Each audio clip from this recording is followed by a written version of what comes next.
Welcome back to We Lead Anyway. I'm Noelle, Senior Leader, Career Coach, and your host. I want to ruin a myth for you today. You're welcome. The one where if you just work hard enough, you keep your head down, you stay loyal, the promotion will eventually find you. It won't. And it's not because you're not good at your job. You're probably excellent at what you do. But being good at your job stopped being the differentiator a long time ago. It's the floor now, not the ceiling. And I've got the data to back it up. So I want to jump into it. Now, I feel like I've been working since I was a zygote, and most of us were handed the same formula that early in our careers. You work hard, you deliver results, be reliable, and recognition will follow. It's a tidy story. It's also, according to a growing pile of 2026 workplace research, not really how promotions work anymore. A recent global workplace study found that 34% of people identified visibility to senior leadership as a single factor most rewarded in promotion decisions. Wait, not output, not performance metrics, all these KPIs that we're hitting, not years of experience and education. No, visibility. It's not who did the most work anymore, it's who did the most seen work. And this isn't just my hot take. Gartner's own talent management research flagged that promotion pools are being treated like a scarce resource this year. It's rationed against budget and headcount and even AI tooling spend. So fewer title bumps to go around, which means the bar for standing out just went up. So the grinding in the corner with your head down, with your earbuds in, doesn't count anymore. So if work alone isn't the lever, then what is? Well, based on what I'm seeing across the research and honestly across my own coaching clients, it comes down to three things. One, visibility. You don't have to be obnoxious. You don't have to be a know it all, talk over everyone in the meeting. Just be strategic. Make sure the people who make the calibration decisions actually know what you do and why it mattered. One recent analysis put it plainly. It said, work rarely speaks for itself, but people do. So be prepared to provide that to people. Number two, sponsorship. This is different from mentorship, and a lot of people confuse the two.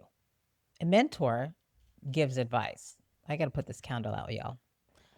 And a sponsor uses your name in a room that you're not in. According to the latest McKinsey and Lean In Women at the Workplace research, only 31% of women have a sponsor at work. Compare that with 45% of men. And sponsored employees are twice as likely to get promoted. That gap alone explains a lot of stalled careers that had nothing to do with talent. We'll get into that a little bit more later.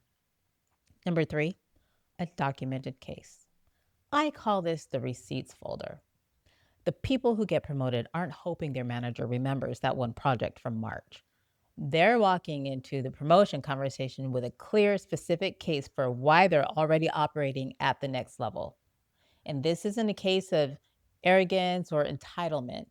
That's just doing the work of making your case because nobody else is going to do it for you. So you have to build that yourself.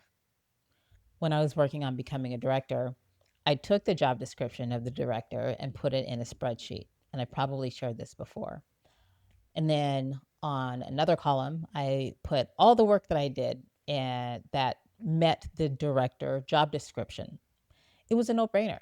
By the time they finally called me in and offered me the role with no interview, it was a no brainer. So, career capital without a narrative is invisible. A narrative without a sponsor is unconvincing, and a sponsor without a documented case is inactionable. So, you need all three working together. Now, I know for some of you, this is landing as deeply annoying, maybe even a little insulting, because you've been told your whole life that hard work is the answer.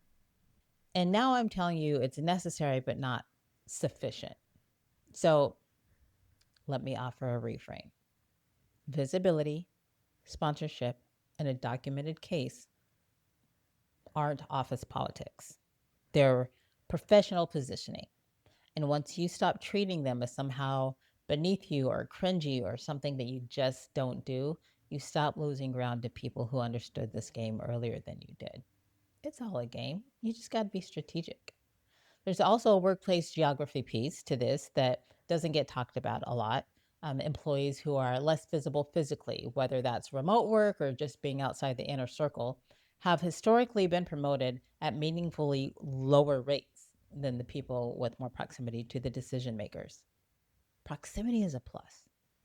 Visibility plus sponsorship is the real formula. Loyalty, meh, no matter what we were taught. It's not really a thing. So, you want to start making moves?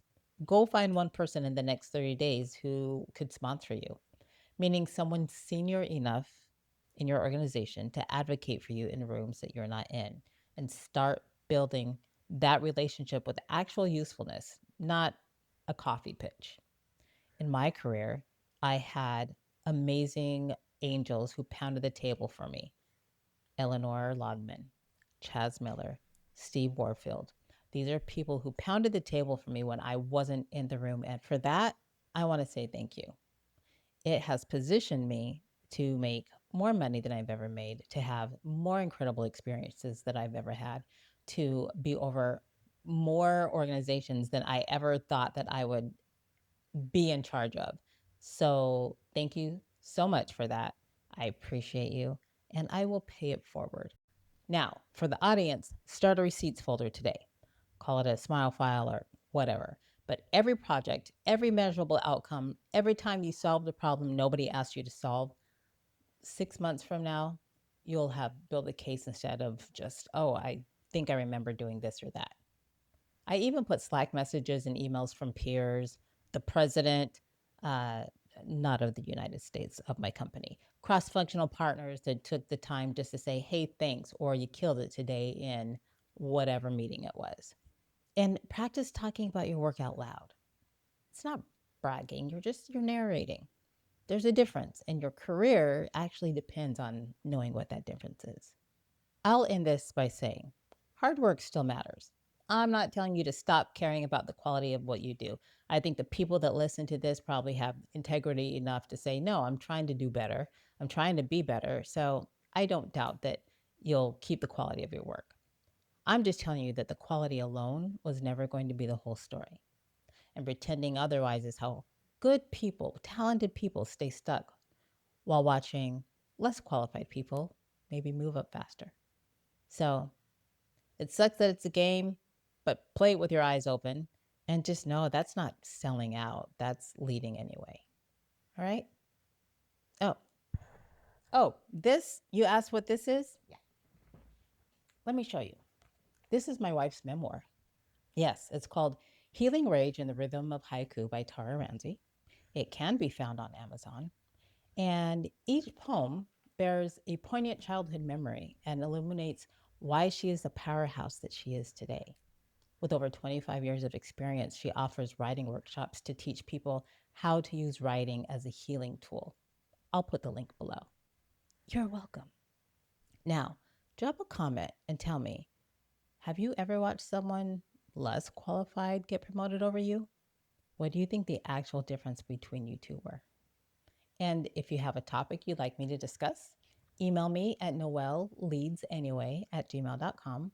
And if you're interested in personal or professional development, visit leadwithnoelle.com. And until then, go take up space.